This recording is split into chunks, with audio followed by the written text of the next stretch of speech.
Good morning or good afternoon to everyone. We have now 300 people in the room. I know more people will be coming in over the next series of minutes, but I wanted to take this opportunity to welcome everyone to the Eating Disorders Collaborative School Community webinar. We are very excited to be presenting this to you today, and the robust turnout and registration is emblematic of how important all of this work is. Over the next hour, we'll be presenting some critical information. People have questions. We will do our best to capture and respond to them as much as possible. This is a broad national audience. We have people from all over the country here. So I couldn't be more pleased that we are having the opportunity to do this.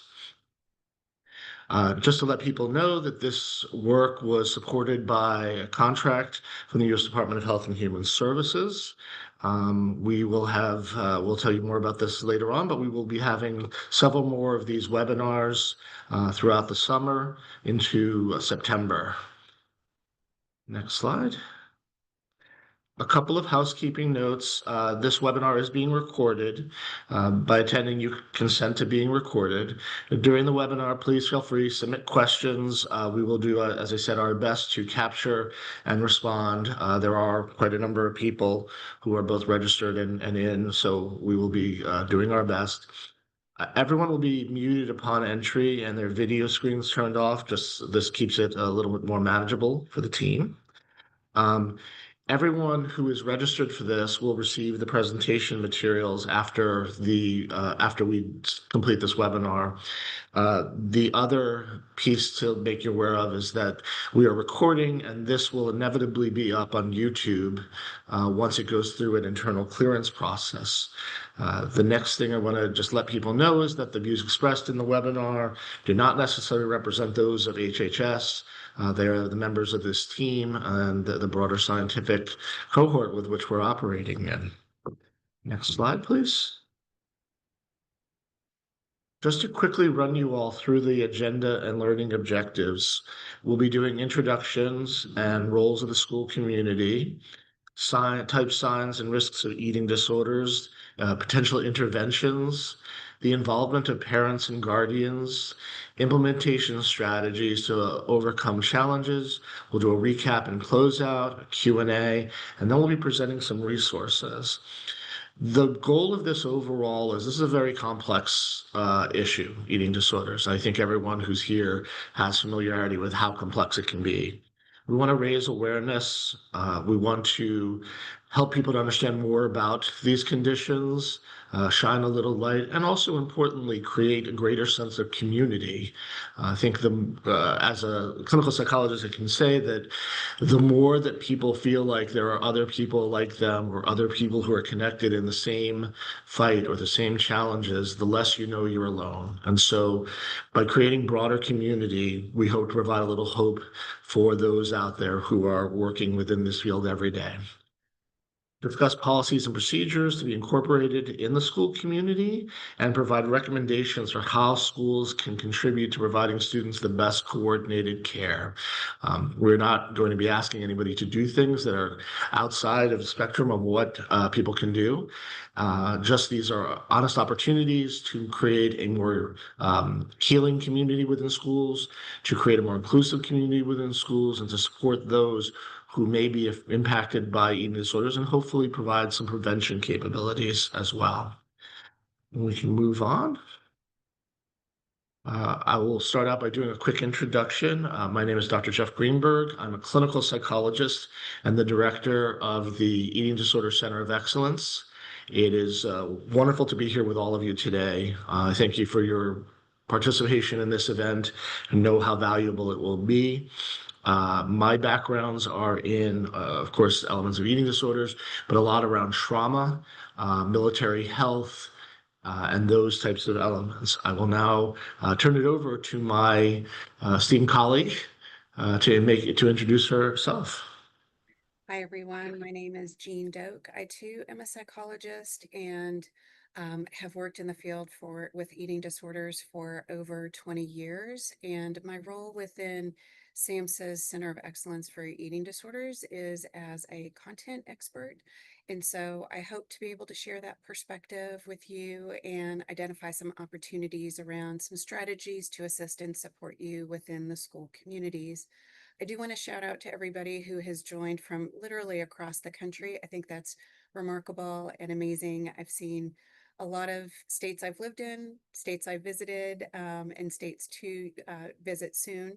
And I just want to note this one comment from someone in Kentucky that it's oppressively hot. I think it's oppressively hot across most of the country. I hope that those of you who are in those hot areas are able to stay cool and at least you get 1 hour's break while you're in this webinar from the heat. So I'm glad to have you here.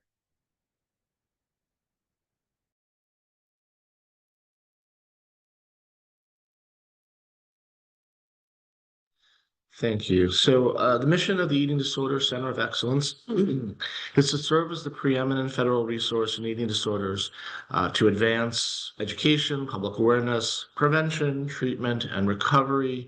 We do this by these webinars that you are attending today, including two more.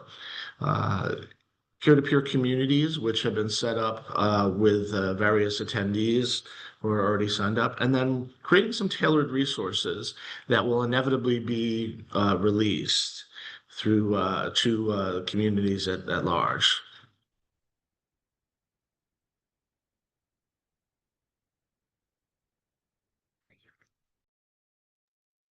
So I've noticed some comments that the volume earlier when I was speaking was a bit low. So I'm going to do a quick check-in to see if this is any better. Great. Great. Thank you very much. I really appreciate that. Resounding yes. Okay, wonderful. So I think we can go ahead and continue since that has improved. So we'll start out by just recognizing scope of this challenge. Between 2018 and 22, health-related visits for eating disorders have more than doubled. And as you will find out along the way, there are a tremendous number of people who have these conditions who receive no care. And so this number is probably an underrepresentation of the true scope of the challenge.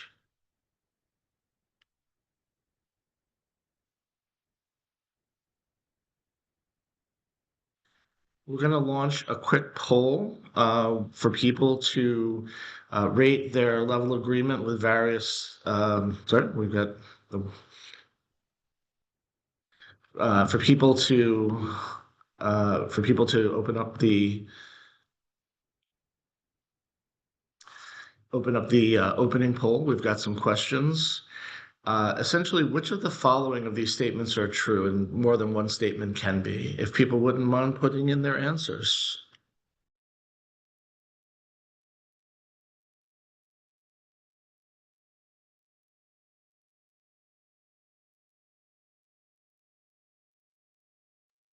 We're having a little technical difficulty with the poll. If people wouldn't mind putting it into the chat.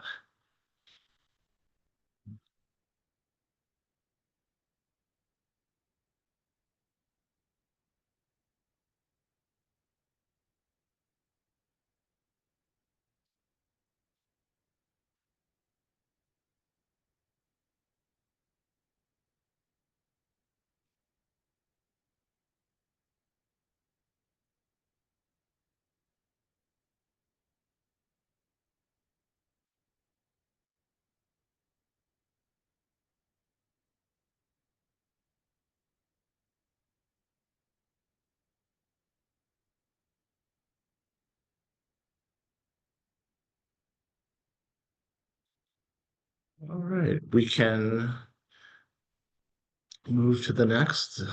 Sorry if I can go back a second to the prior slide. BT&E.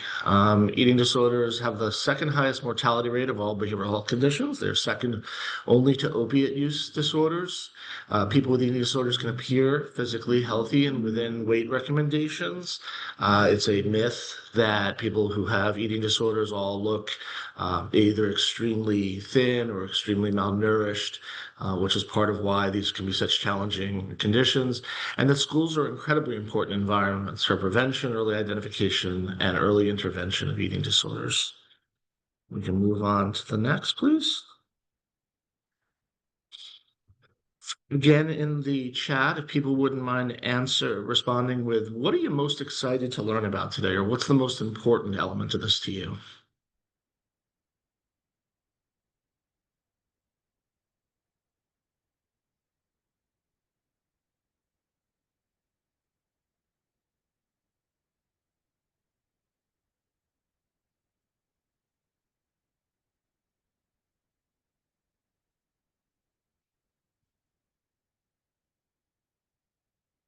All right, we're getting a lot of answers, and they are all over the place, which means that we have a wide area of topics to cover. We're very excited about, and we'll move on to the next, please.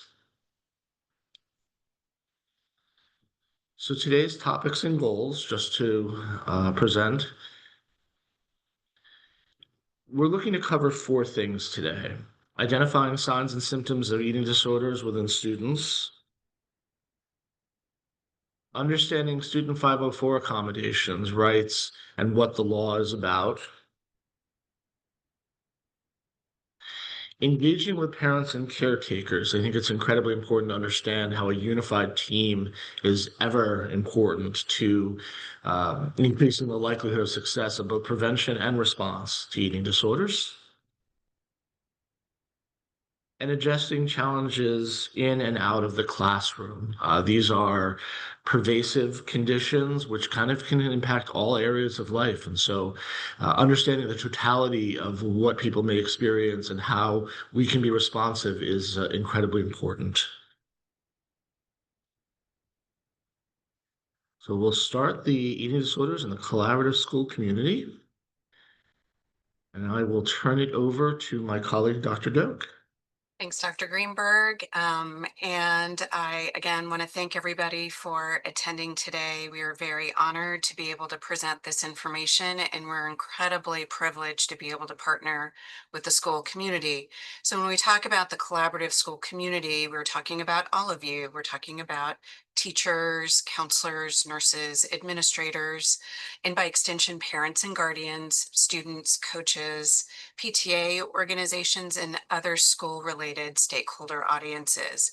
And so I think that's a testament to the commitment to student welfare, student overall mental health, and how that can be, how students' needs can be met within the school setting.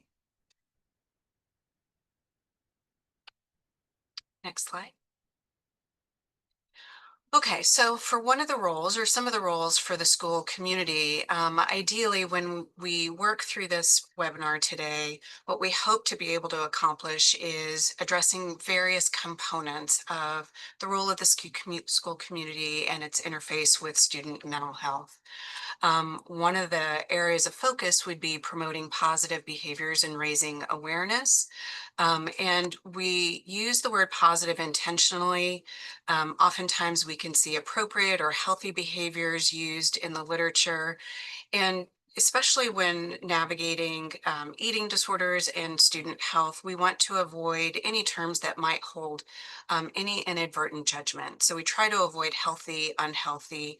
Even when we talk about eating or food behaviors, we try to avoid talking about good food, bad food, healthy food, bad, unhealthy foods. And so the hope is to foster an environment within the school that promotes positive eating, positive body image behaviors, increasing awareness around eating disorders, and implementing strategies to support students either with regard to prevention or early identification. We also hope to build a community where we have a better ability to identify eating disorders. And so it's related to becoming more aware of the signs and the symptoms and behaviors with regard to eating disorders and to be able to intervene earlier. And then, as I mentioned earlier, another goal would be how can we support students within the school environment? In what ways can we engage school health personnel and professionals, involve parents and caregivers, and identify some procedures and processes that could build that support for students and, by extension, their families as they're involved in the caretaking of their loved one. Next slide. Okay. You all may know this. However, there's an important need to reiterate why the school community is critical. So one of the main reasons is the prevalence of eating disorders. Oftentimes prevalence can go undetected. And so what we do know in the literature, what we do know clinically, is that eating disorders can impact individuals of all ages, any age across the developmental spectrum, children, adolescents, young adults. And in particular, school age years are where individuals are most vulnerable. Proximity. Again, you know this, members of the school community have the most direct connection and communication to those who might be most at risk for developing an eating disorder. And there's a shared responsibility. We are all in this community together. We all have a responsibility. We all have a role to play in addressing eating disorders, setting the stage for building that support, and identifying opportunities for accessing tools, tips, and resources.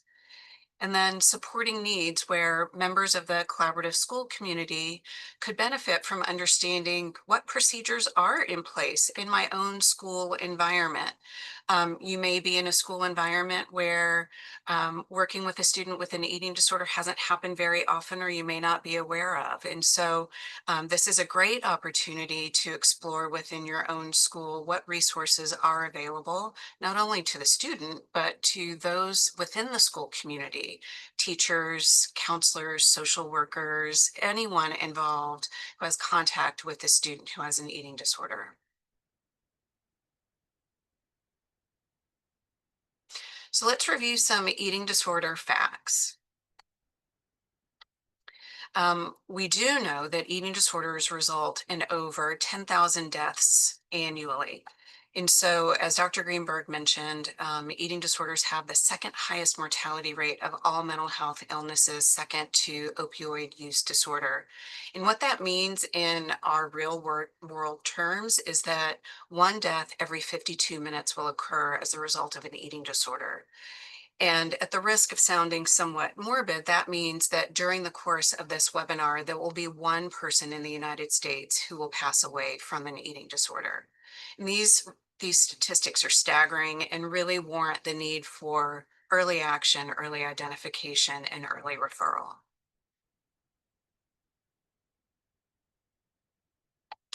So as mentioned earlier, eating disorders have the second highest mortality rate. And that also equates to about 9% of the US population who will have an eating disorder at some point in their lifetime. So I mentioned that developmental spectrum, that could be anywhere from childhood to adulthood. One of the things that we note here is that there is a tremendous public awareness of autism as a condition, and that's great that that has changed over the last 20 years. When I first started working in that field, that was not the case, and people had very limited awareness and understanding. Autism affects about 3% of the population. Eating disorders, on the other hand, will affect 9%, and that's about 28, 29 million Americans. And so it's unfortunate that we have like a limited awareness amongst the community for such a significant clinical health challenge. Agreed. And this also provides us an opportunity to increase that awareness by providing information and education and resources around eating disorders.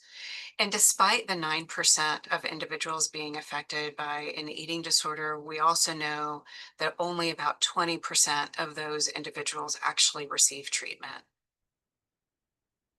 So there are missed opportunities there, and our hopes with our work with SAMHSA's Center of Excellence for Eating Disorders is to have that rate increase over time with that increased education awareness and early referral to treatment. So let's talk specifically about eating disorders in children and adolescents. These are the students that you work with day to day. We'll do a very quick overview of the most common eating disorder types.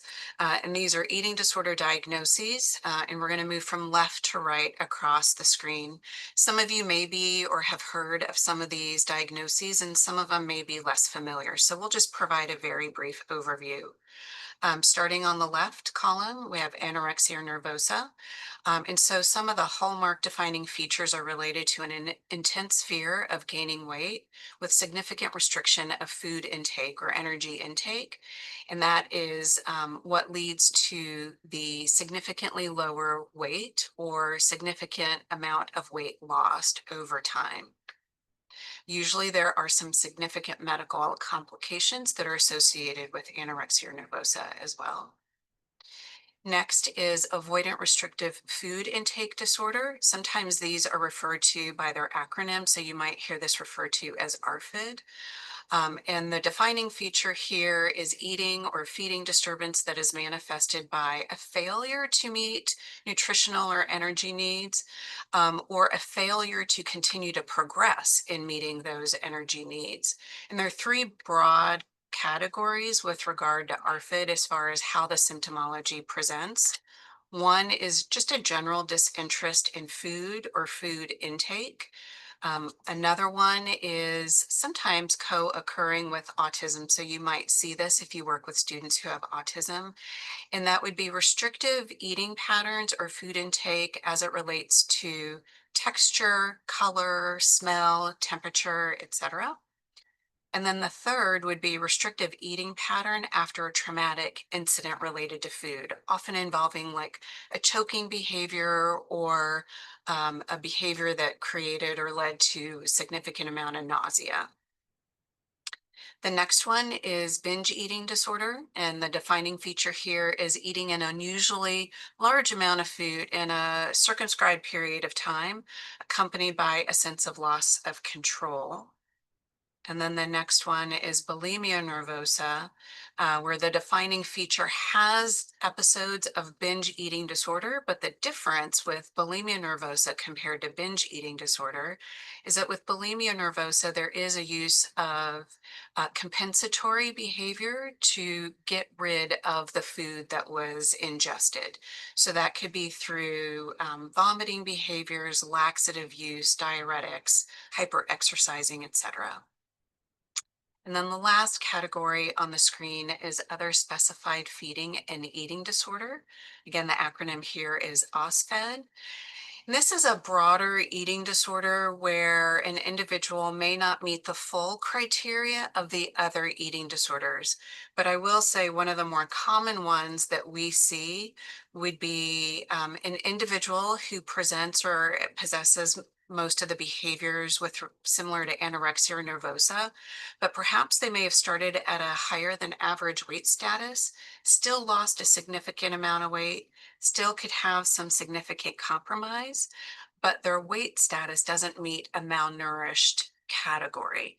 So these are one of the ones that can be most often missed and most often provided with reinforcement, unfortunately, of those behaviors in the kind of auspice of a potential attempt to um, have engage in healthy behaviors.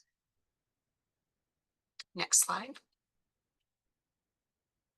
Okay, so let's review some of the challenges with identifying eating disorders. And so, as Dr. Greenberg mentioned in the intro, many eating disorders can go undetected because the behavioral and physical signs of an eating disorder are often hard to identify.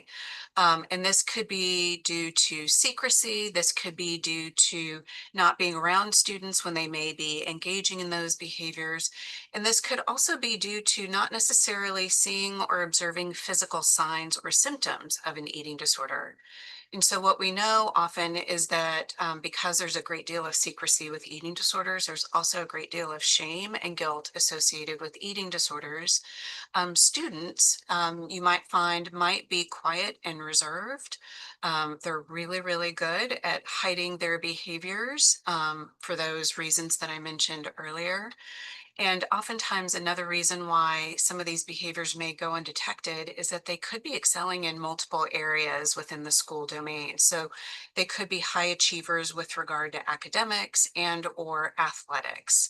And so sometimes that can mask some of the concerns that might be percolating down below.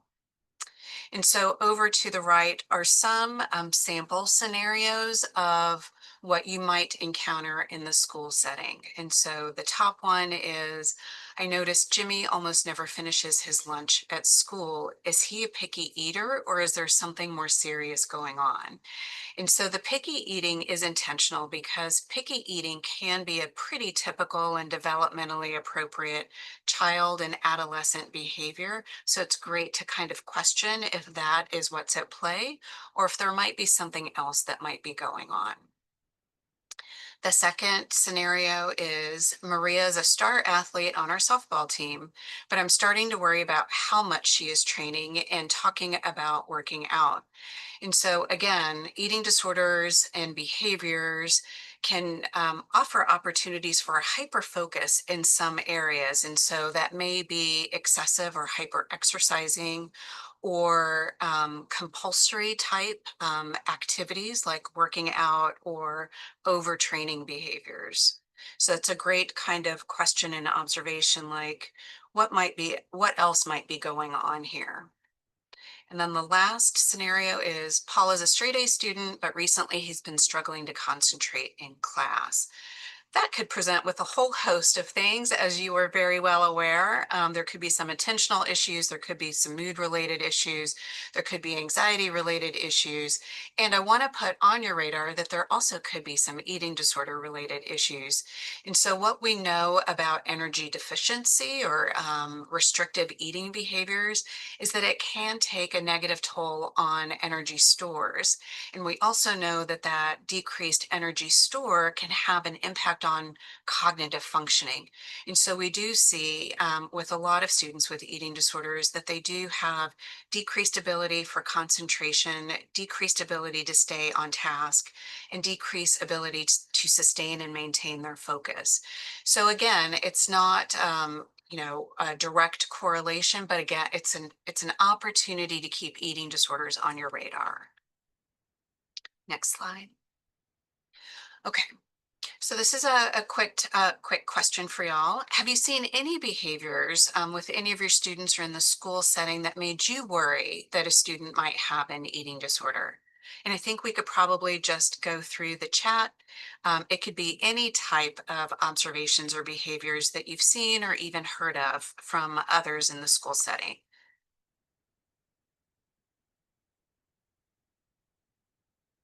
So I see rapid weight loss, refusing to eat, not eating lunch on a regular basis, always hungry.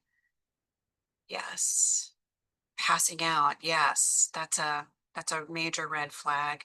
Giving food away to peers, exercising in excess, chewing gum instead of eating food. Yeah, y'all have really seen the gamut here. Comparisons. Yes, comparisons happen often. Fixating on clean eating. I'm going to talk about that in a minute.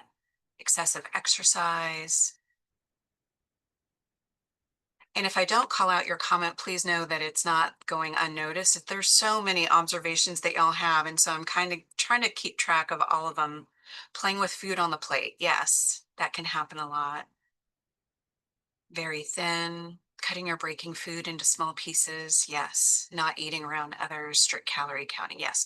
These are all wonderful observations. Y'all are already on it, clearly.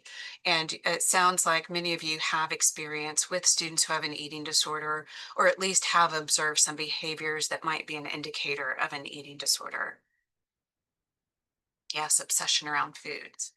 So let's talk about some of the common warning signs and the risk factors, which I love this timing of it because many of y'all have already identified these in the chat, but we'll just go ahead and review them anyway. So sudden changes in weight, it could be weight loss, it could be weight gain, it could be fluctuations in weight. And so this is a little bit tricky in adolescence because we do know that with adolescents, they are going to be in their peak height and weight velocity. They will be increasing in their height. They should be increasing in their weight. So this is separate and apart from what we would normally expect from a developmental trajectory.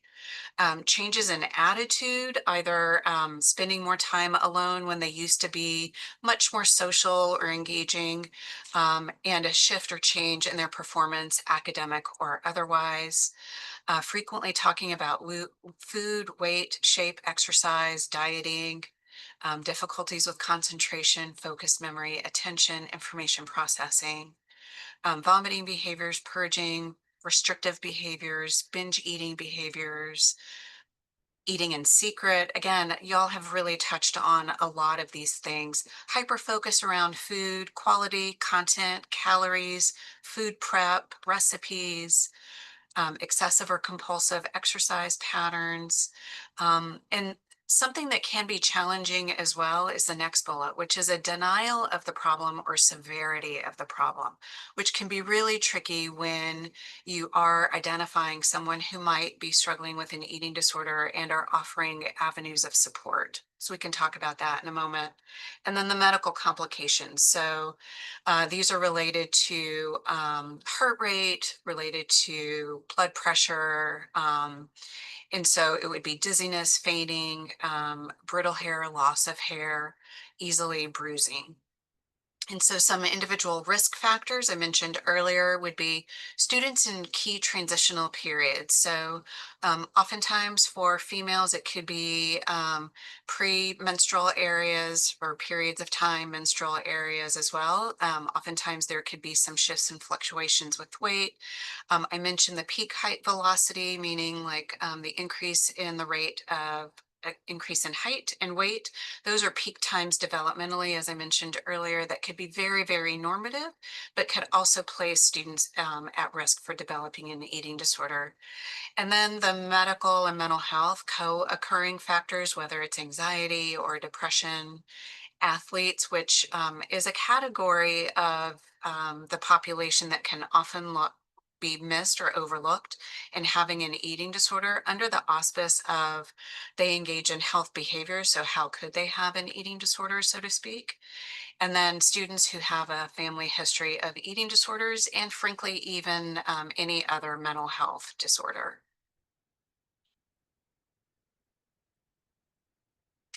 So let's review some school-based interventions as well.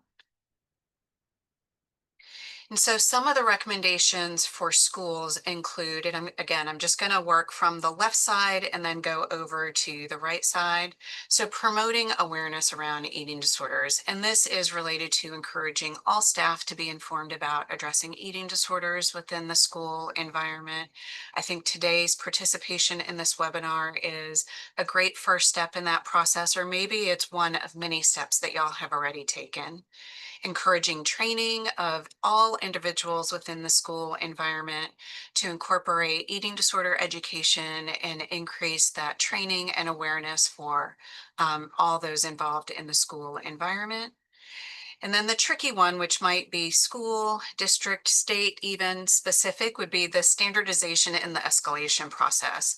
So developing a proper escalation channel and procedures and maybe even policies around what staff need to do whenever anyone within the school environment suspects a student of having an eating disorder. And that would be if one doesn't already exist. If one already exists, hopefully all of this information can maybe fill in some gaps that may have been missing within that process or procedure that you already have outlined. And then over to the right, it would be understanding local options. And I just want to name from the outset, I just in my work in the field and having lived across the country, I very much am aware that not every part of the country has access to all levels of care for eating disorder treatment. I just want to put that out there. And so for those of you who have limited or poor access to treatment options, we're going to talk about what kind of resources can at least initiate the referral to treatment. We'll also be able to share some other resources, some from some professional organizations that might assist in identifying additional resources as well. And I also want to name that even if there are treatment options available, many of us work with students who are under-resourced and underinsured. So even though there are available treatment options, they may not have access to that. So again, I want to name that and put that out there, that sometimes identifying referral options is very, very tricky and challenging for students. And then we also want to identify opportunities for school guidance. Again, how can we round out the policies and procedures that may already in place, or develop policies and procedures, and then expand those policies and procedures for engaging parents and caregivers to help support the student. And I mentioned earlier, it would be providing resources for students and for staff within the school environment. Next slide. Okay. Many of you are probably already very well aware of 504 accommodations, but something that is new, that didn't exist, I think even maybe 2 years ago and beyond, is that eating disorders now qualify for 504 accommodations. This is incredible and can provide a great resource within the school setting, a great level of support for students, and a great extension of treatment for parents and caregivers. And so Section 504 indicates that there are protections for students from disability-based discrimination. Many of you know this, and it is now a great opportunity for eating disorders to be included within this. And we'll just go down the slide and talk about what that would look like. And so for required identification and evaluation of students with disabilities, Section 504 requires that all elementary and secondary schools work to identify and evaluate students with disabilities to determine special education or related aid needs. I've worked with many school districts and schools who say, we just need a diagnosis. It doesn't matter from whom. I've worked with some schools that say we need a diagnosis from a pediatrician. So again, I understand that there might be some nuances in the way different schools, districts, and states may require the information, but nonetheless, from a federal standpoint, eating disorders do qualify for the 504 accommodations. And so we can talk about like the academic accommodations or any other related support services that could be built in to support students around eating disorder treatment. And then for post-secondary schools, I'm not sure how many of y'all are involved in post-secondary schools. One of the differences that some of you may already be aware of is that in the post-secondary educational space, students have to advocate for those resources and accommodations themselves versus a parent or a mental health provider or somebody working with the student. Okay, so under 504, you're going to see some accommodations that can be in place for students with an eating disorder. And over to the right, you're going to see two different columns. So the left column is for elementary, secondary schools. The right column is for post-secondary schools. And so we're just going to go down the list. So some options for the accommodations is giving alternative assignments in physical education, health, and nutrition class. And so what we do often see is that there might be some physical education demands that may not be appropriate for a student to engage. And so there would be a recommendation to either abstain or identify some alternatives for that student. What we've encountered is that many curricular with nutrition classes that are offered in the school setting or even physical education still require students to do weigh-ins. Not exactly sure what the rationale is for that, but that's just, there's no judgment there. We just know that that is something that happens. Not only would we recommend an accommodation that an individual or student with an eating disorder refrain or abstain from that, In the field of eating disorders, we recommend that that is even eliminated from those curricula. So just to call out to that. And then other accommodations that could be offered would be alternatives to food center activities or events, allowing students to make up work without penalty. And there are specific parameters that every teacher in school obviously can implement, excusing any late arrivals or absences due to medical appointments or therapy appointments, or even when the eating disorder symptomology might hinder their ability to perform expected tasks for the day. Allowing the student to eat at a specific time, in part with their treatment plan. So sometimes we'll see that students need support from another adult to be able to work through a meal, eat their meal, complete a meal. So it's not uncommon that a recommendation might be that they're allowed to eat with school personnel. So it could be anybody from a school nurse, a school counselor, social worker, anybody who has that ability and willingness to provide that student with that support. And it could be different personnel throughout the week as well. Just given everybody being pressed for time, there may not be one person available to do that for every single student who needs that support. Excusing students from required participation in meal plan and allowing student to take food out of the cafeteria. Again, if there's an opportunity to eat in the library or in the main office with school support personnel, that would be recommended. Reduced course load, and then long-term voluntary medical leave.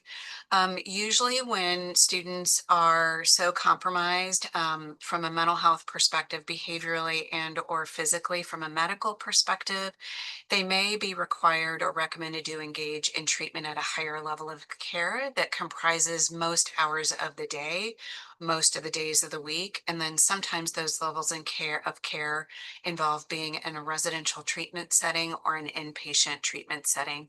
And again, we've worked with all sorts of treatment centers and hospitals. Some hospitals are co-located in a school district. So there might be an opportunity for the student to withdraw from their home school district and enroll in the school district of the hospital. Sometimes some school districts are very willing to collaborate with the school district of the treatment facility where the student doesn't have to withdraw.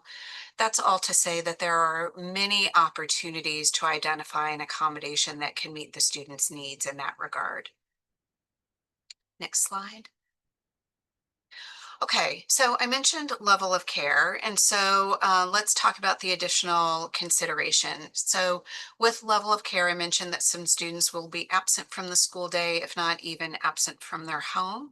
There are various levels of care required for eating disorder treatment, and it's based on severity of symptomology.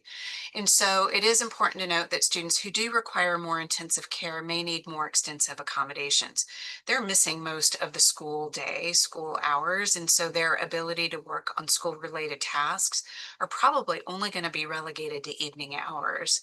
And as you can imagine that there's a great difference between a student attending all classes during the day and doing homework during the evening hours versus a student who's in treatment all day and only being able to do any kind of schoolwork a few hours in the evening. And then absent policies may need to be modified. Individuals seeking out treatment for an eating disorder, the standard care with regard to eating disorder treatment is multidisciplinary treatment team approach, which means at minimum, they will have appointments with a medical provider, a therapist, and or a dietitian and or a psychiatrist. And so as you can imagine, there would be multiple appointments throughout the week as well. So there will be multiple absences related to meeting the needs of all of these appointments. And then school sports participation may also be restricted, especially with regard to medical compromise. Treatment team members are very quick to restrict school sport, club sport activities, whether it be practice, games, both, to assist with rehabilitation, medical and physical rehabilitation.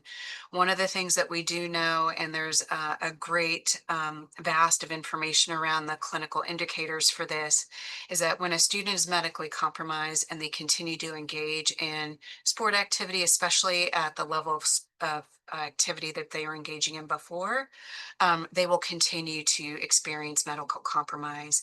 The amount of energy needs in order to compensate for the exertion of the physical activities far surpasses their ability to meet. And so this is the best case scenario in order to set them up for the best shot of recovery. Next slide. Okay, so we're going to talk about parent and guardian involvement, and I'm just keeping track of time. We may need to move just a little quicker to ensure that we have plenty of time to address any questions that y'all may have and provide answers to those questions. So tips for involving parents and guardians.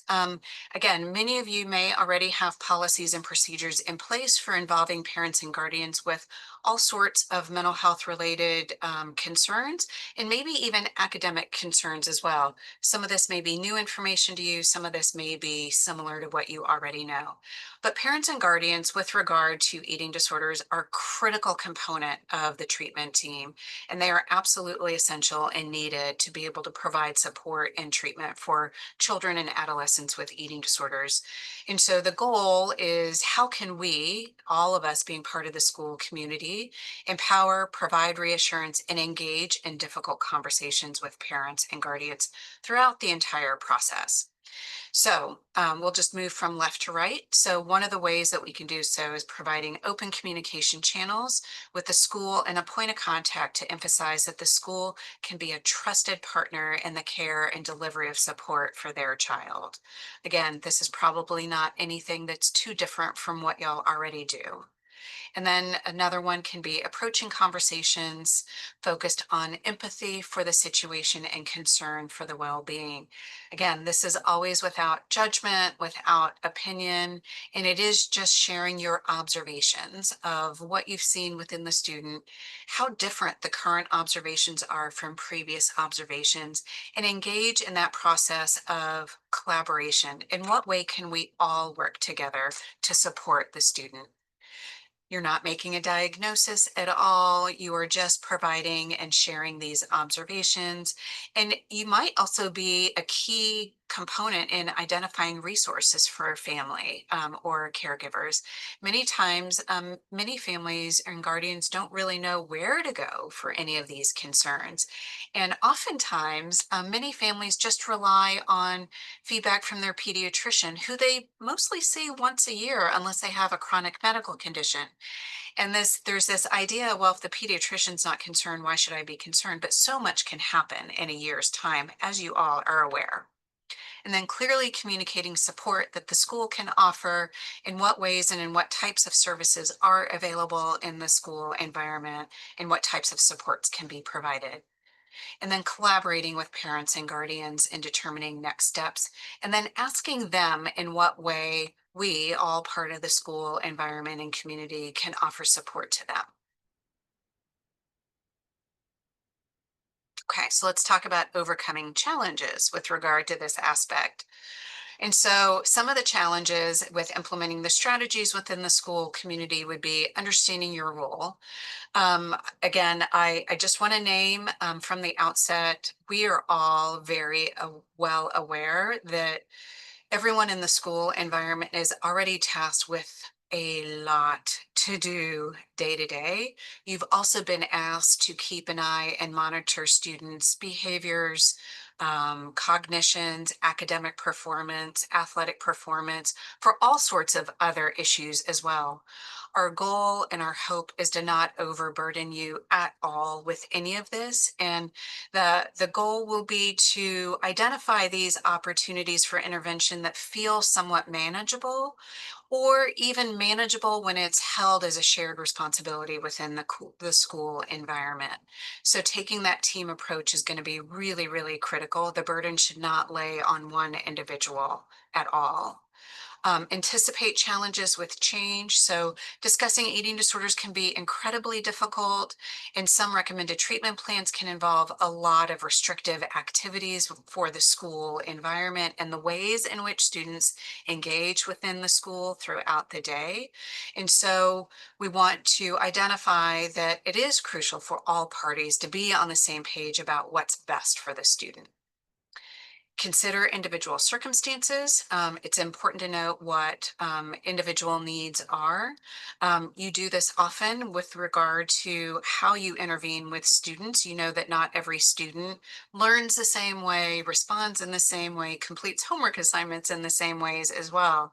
This would be the same for how you provide that support for eating disorders within the school environment as well. So it would be a balance of what's needed versus or in conjunction with preferences, family supports and dynamics, and then specific accommodations that can really bolster the student in the school environment. And then really encourage early identification and detection. One of the things we absolutely know about eating disorders is that the earlier that they're identified, the earlier that individuals are referred and engaged in treatment, the better the recovery outcomes are, especially for younger individuals. Once they're able to engage in treatment early on in the eating disorder process, that too even contributes to higher recovery rates. Okay, so now we're at a point that we can just review a lot of the stuff that we talked about, and then we can close out as we transition to some of the Q&A portion of our talk. So as far as a recap of lessons learned, we talked about the role of the school community, due to the close and frequent interaction many of you all have with children and adolescents in the school community. You all play a critical part in being able to identify and address concerns relating to eating disorders. We reviewed eating disorders, so the various diagnoses, the risk factors, the signs and symptoms. We talked about policies and recommendations, how school communities can be an active partner in the management of eating disorders, even the 504 accommodations that can be incorporated, exploring policy expansion or development depending on your school, district, and state, and then involving parents and guardians all throughout the process. And as far as recommended action, so I'm just going to read this verbatim just because I think all of this is really critical. So confirm your school has clear and documented procedures in place for addressing eating disorders, and if not, recommended the school establish them. Second, if your school still uses weight checks, recommend the elimination of that practice. It is a lofty recommendation, I understand. I'm just providing this recommendation from the field of eating disorders. And then thirdly, review the NEDA, stands for National Eating Disorder Association Educator Toolkit, for more tips and information on eating disorders tailored to the school community. There are a lot of resources that are embedded within that toolkit as well. Okay. As far as next steps, so we all play a critical role in working with students and adolescents and children. So continue learning about eating disorders. We love teaching and providing additional information about eating disorders, seeking out additional training and information on eating disorders. Keep an eye out for signs, symptoms, and risk factors based on what you've learned today.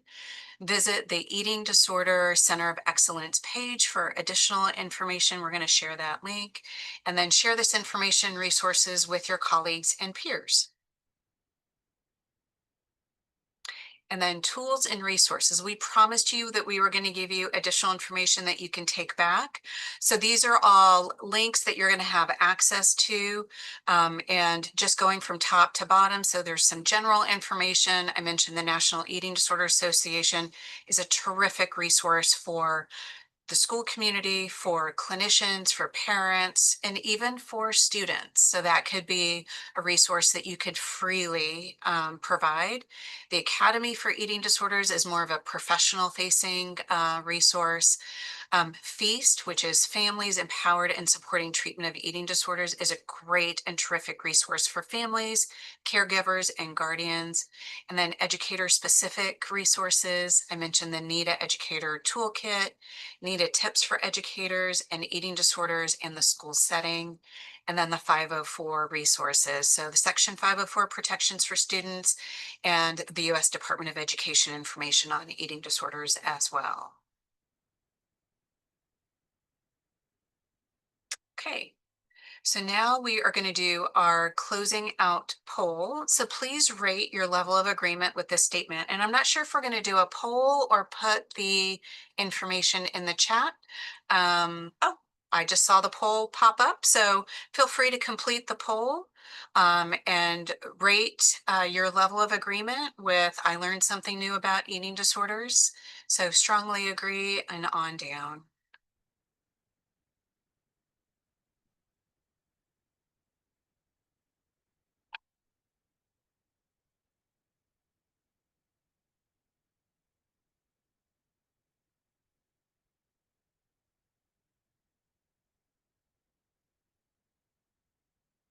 And then just want to take this opportunity to thank all of y'all for participating today. As I mentioned earlier, it is truly a privilege to be able to talk with y'all, work with y'all, provide this information and be a resource for y'all. And so we want to hear from you. Feel free to scan this QR code, submit your feedback. If there's any more information that you're wanting from us, we would love to be able to tailor our information and provide it to you to meet your needs. Okay, and now we're going to go on to Q&A. We have just a couple of minutes. I understand that everybody has a busy schedule, but if you'd like to hang on for a couple of minutes, we can go through a few questions for y'all.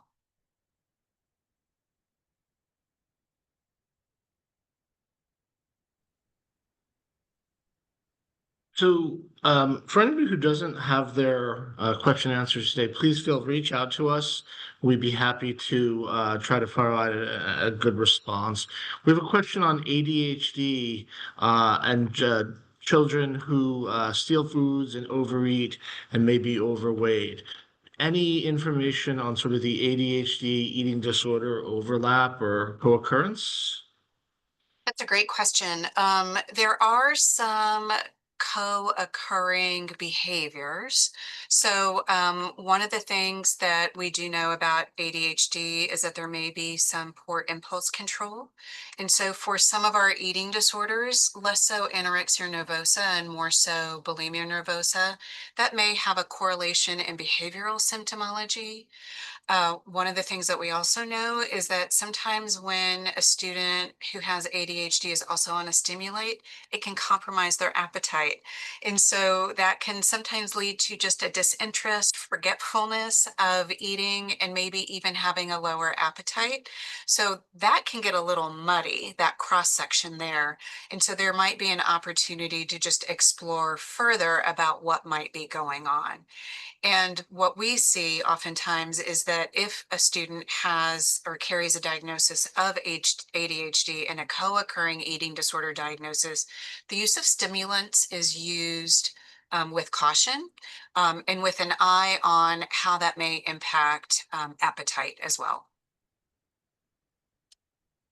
One more question, if we can answer, if we can do so quickly. There was a question about how to sort of sensitively approach a child who may have concerning eating behavior. What is an effective way to engage in that?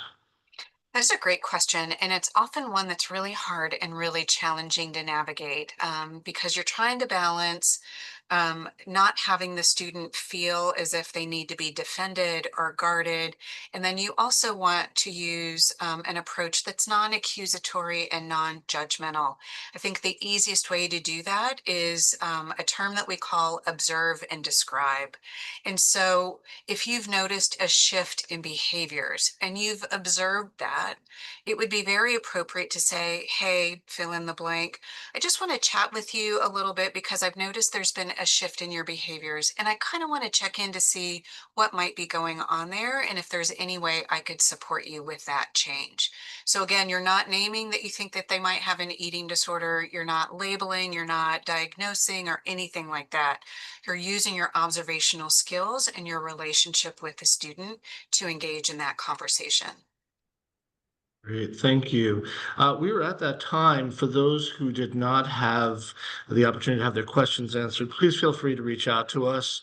We will try to provide an effective response to you. We can move on to the next slide. So definitely want to thank everyone. Your presence here and the large crowd we had is so indicative of how important this is, how much all of you care about the children that you work with, the communities you support, parents who are here, those, and even those who may be experiencing eating disorders. We really want to demonstrate that there's hope in treatment and care. Community creates environments in which people have the opportunity to grow, to heal, to feel better. And that's incredibly important. We hope you will provide feedback using the QR code that's attached. We'll be also reaching out in the next couple of days to provide that contact again. And we can move on to the next slide.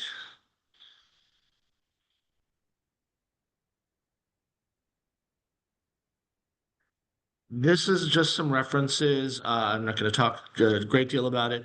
References that are available. You will all receive this in email, and so we can move on.